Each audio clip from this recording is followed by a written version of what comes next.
va se proposer donc de corriger l'exercice 14 sur l'acide benzoïque. Donc noté H, c'est un acide faible utilisé donc dans l'agroalimentaire comme conservateur.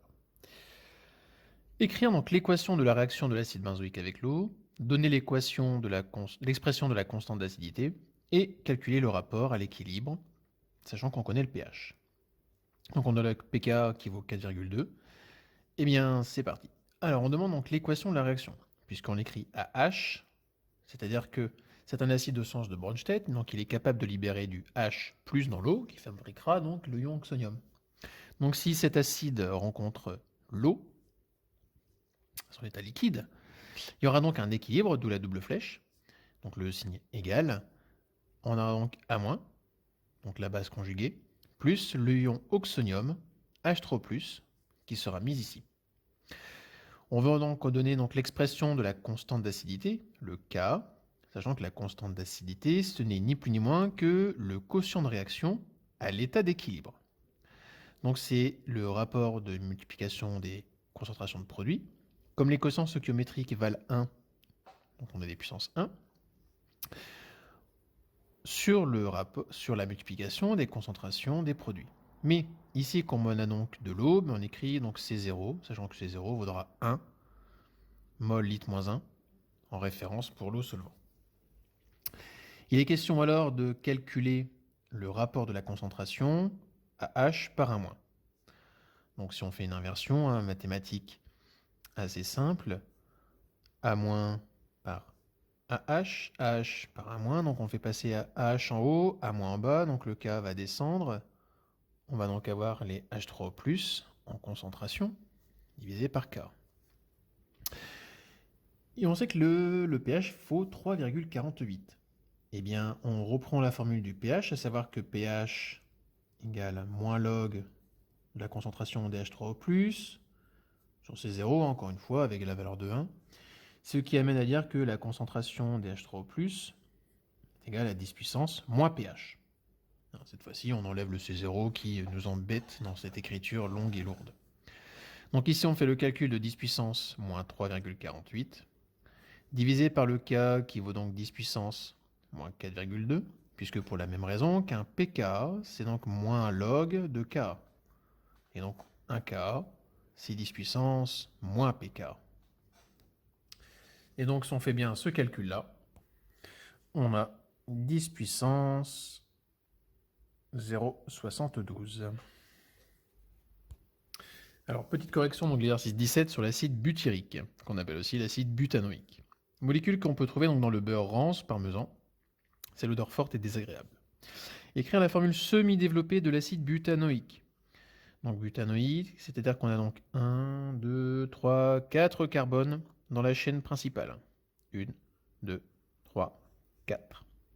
C'est un acide oïque, donc un acide carboxylique. Il termine donc la chaîne en COOH.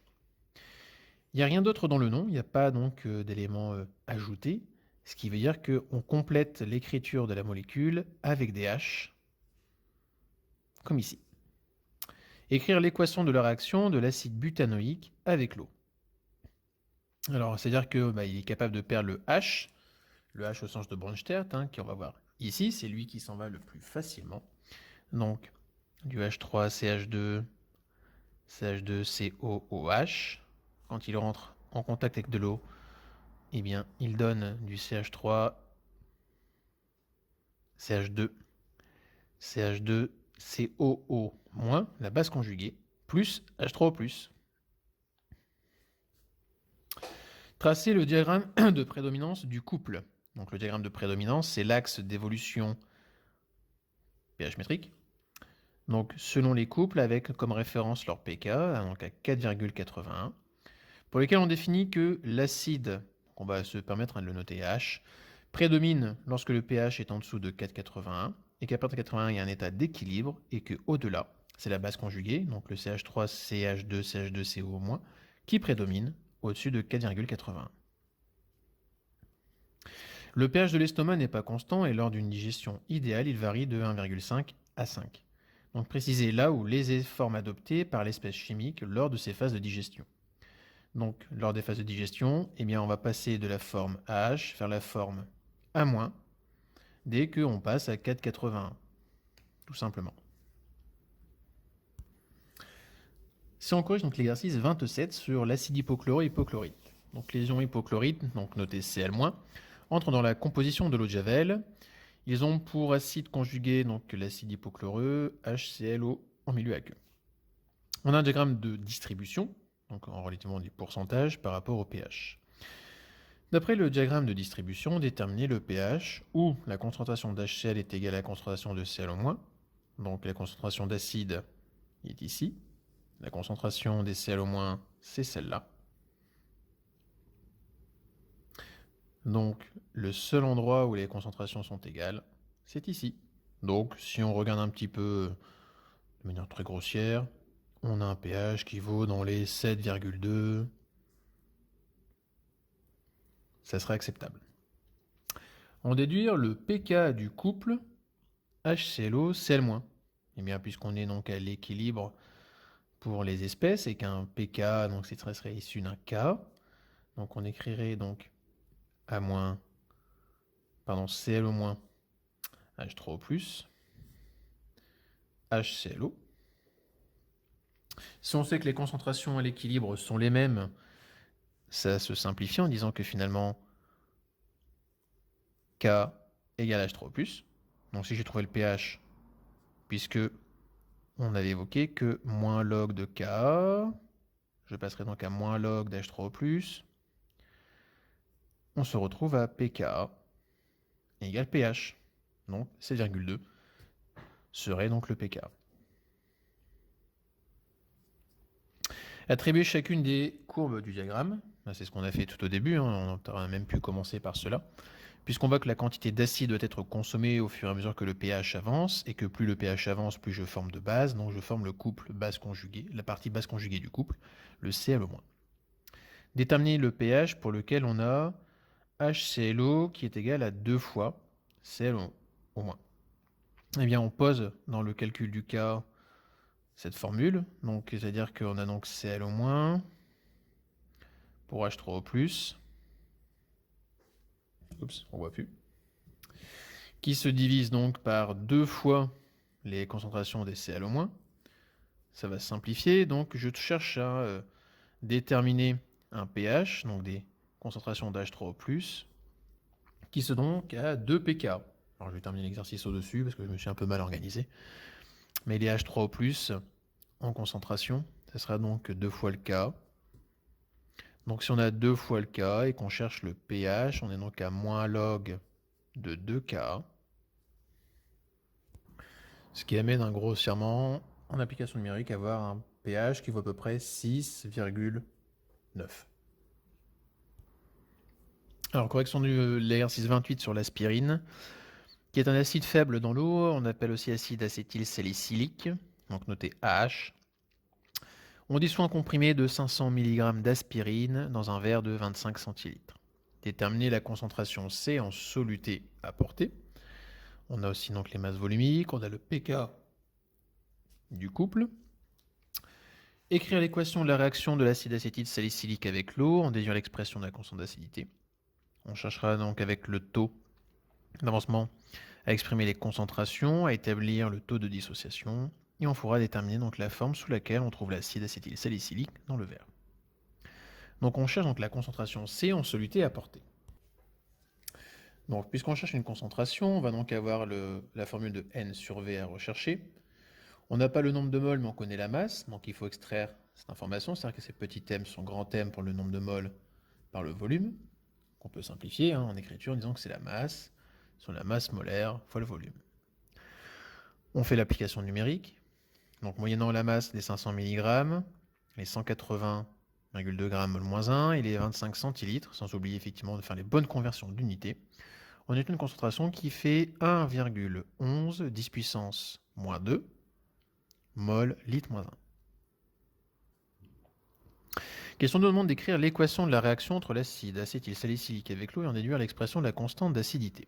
Alors si on l'écrit à H, encore une fois, quand il rentre dans l'eau, on est sur un acide au sens de Bronsted.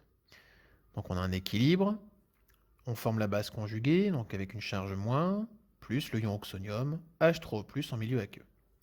Donc l'expression du K, qui n'est autre que la constante de réaction à l'équilibre, serait donc A-, concentration des H3O+, sur la concentration des AH. Encore une fois, normalement on a C0 à ajouter, mais C0 vaut 1 mol litre-1, puisque c'est en référence au solvant. Le taux de dissociation définit donc le taux d'avancement, XF sur Xmax. Donc en exprimer les concentrations AH, A- et H3O+, en fonction de C et de taux.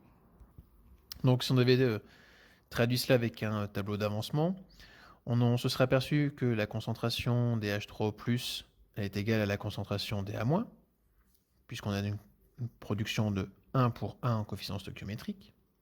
Il nous faudrait donc le nombre de moles, mais le nombre de moles, c'est l'avancement au fur et à mesure, donc c'est l'avancement X sur le volume qu'on utilise. On se place donc à l'état d'équilibre. L'état d'équilibre, c'est-à-dire qu'on a fini notre réaction, donc on est à l'étape finale, donc on est à XF sur V.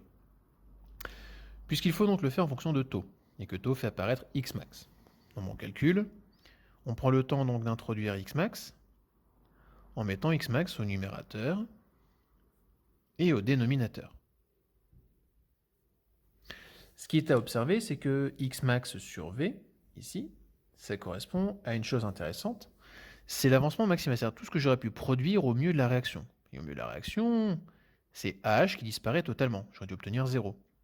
Si on obtient donc le 0, c'est-à-dire que toute la masse qui était introduite a disparu, c'est-à-dire que c'est le nombre de moles. Et donc ce nombre de moles par rapport à V, c'est bien ma concentration C que je viens de calculer, que j'ai introduite au départ. Donc, si on veut se simplifier le calcul, la concentration d'H3O+, qui est égale à la concentration en A-, c'est bien XF sur Xmax. Xmax sur V, ça vaut C. Et F sur Xmax, ça vaut taux. Donc on est égal à T fois taux. On fait la même chose pour la concentration de H. Ce réactif, qui au départ, lui, a un certain nombre de moles, mais ça disparaît progressivement. Tout ça dans ce volume mis à l'équation. Alors, puisqu'on a compris qu'on va utiliser les rapports de Xmax et qu'on se trouve surtout à l'état final, lui, ce n, ça correspond ni plus ni moins qu'au Xmax que l'on aurait. Et si on utilise donc l'apparition de Xmax sur le taux d'avancement, pour faire apparaître le taux d'avancement, donc on aurait donc Xmax, XF, V, Xmax, Xmax. Pour les mêmes raisons que tout à l'heure, Xmax sur V, donc on a C, est égal, en multiplication, est égal à 1 moins XF sur Xmax. Donc on a C fois 1 moins taux.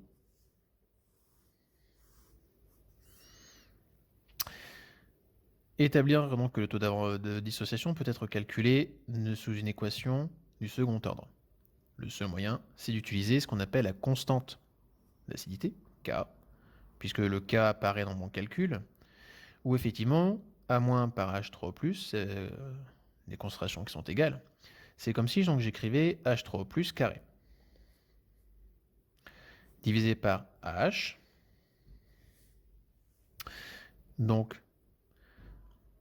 ça veut dire que je vais avoir K qui est égal à C carré taux carré divisé par C facteur de A moins taux.